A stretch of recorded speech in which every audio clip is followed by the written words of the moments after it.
उत्तर सोलापूर तालुक्यातील नांदूर येथील शेतकरी भारत अमरसिंग मनसावले यांची सीना नदीलगतची शेती पावसामुळे पुराखाली गेली असून ऊसासह इतर पिकांचे, घर वस्तीचे धान्य, खत, फवारणी यंत्र, ट्रॅक्टर यांसारख्या शेतीसाठी लागणाऱ्या साधन सामग्रीचे लाखो रुपयांचे मोठे नुकसान झाले आहे।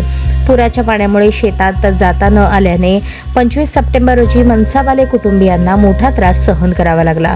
वस्ती परिसरात चिखलात 4 म्हशी अडकल्या होत्या। ग्रामस्थांच्या मदतीने आणि जेसीबीच्या साहाय्याने त्या म्हशींना बाहेर काढण्यात आले।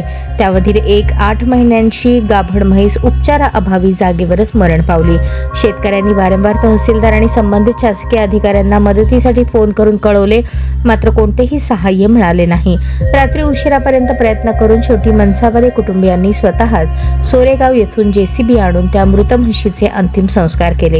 याबाबत बोलताना शेतकरी मनसावाले यांनी शासनाच्या दुटप्पी कारभारावर नाराजी व्यक्त केली। शेतकऱ्यांना मदत न करता ठराविक राजकीय पुढाऱ्यांना लाभ देण्यात येतो।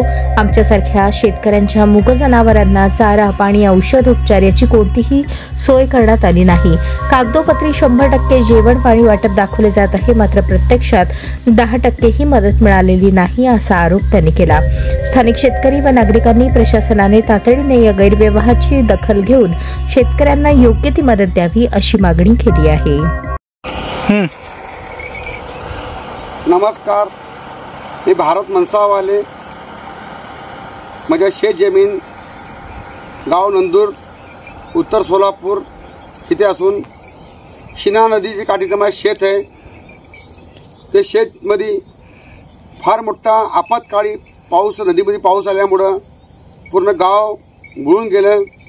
प्रशासन जे ते राजकीय पुढारी आपल्या जवळच्या लोकांवर मदत करत असतात। आता माझी म्हशी कालपासून पाण्यात बुडून गेली। ती 8 महिन्याची गाभ आहे।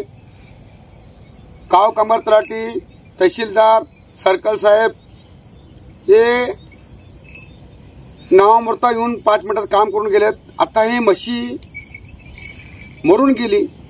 मी त्यांना वाचवायचा फार प्रयत्न केलो, फार डॉक्टर, मेडिकल सर्वांना दाखवलो, परंतु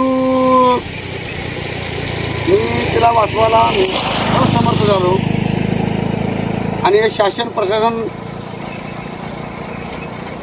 50 लोकांना जेवण वाढते की 100ला वाढते आणि 500 लोकांना दाखवतात।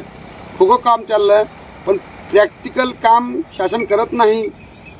मी तहसीलदार साहेबाला फोन लावलो, प्रधान साहेबाला फोन लावलो, सर्कल साहेबाला फोन लावलो, गाव कामर तळी आलते, शासकीय डॉक्टर येऊन बघून गेले, सर्व चाललंय। आता सध्याला मला इथं माझी म्हैस पुरण्यासाठी मला कुठला साहित्य, कुठला जेसीबी, कुठला कामगार वर्ग, कुठं कोण मिळत नाही। आता रात्रीचे 7 वाजता आले, मी असंच वाटेवर थांबलेलं आहे। माझी मुलं वगैरे काय साहित्य मिळतं का, जेसीबी वगैरे, घडी बिडी खांद्याला, कारण काही म्हैसला खांद्याला पुराला म्हणजे मोठा हे लागतात। पण माझ्याकडे बी वाहन आहे, साहित्य आहे, पण आपत्काळी आलं म्हणजे माझी शेतजमीमध्ये सर्व हे गेलेत। माझ्या फार मोठं नुकसान झालेलं आहे। पण शासनाने काय तर मदत करावं। हे प्रेस, मीडिया हे सर्व आपल्या आपल्या हिशोबाने काम करतात, आपल्याला करते। आता मी 112ला फोन लावलो, पोलीस प्रशासन यायला लागली। तहसीलदार साहेबाला फोन लावलो, त्यानं फोन करतो मला, अजूनपर्यंत फोन आला नाही। लाटला म्हशीला मी असे टाकून देणार आहे।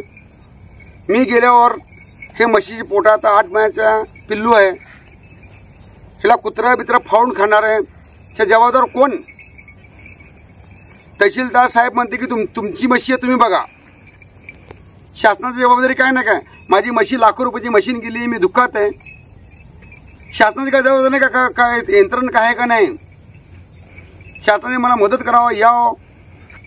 माझं नुकसान झालेलं शासनाने देऊ का न देऊ त्यात दुःख नाही मला, पण शासनाने मला येऊन मला मदत करावं, जेणेकरून म्हशीला कुठं खड्ड्यात खाणून पुरता यावं, जेणेकरून याला कुत्रे बित्रे फाडून खाऊ नये, दुर्गंधी होऊ नये। नाहीतर मी असंच म्हशी ठेवून जाणार आहे। नाहीतर हायवे रोडमध्ये माझं शेत आहे, हायवे रोडमध्ये मी टाकून जाणार आहे। मी त्याला हिची जबाबदार प्रशासन, शासन राहणार आहे। मी अजून 1 तासभर वाट बघतो, नाहीतर मी आपल्याला निघतो। लाटला माया गेलाय, कुणाचं काय गेलं नाही, माझ्या गेलंय। नमस्कार।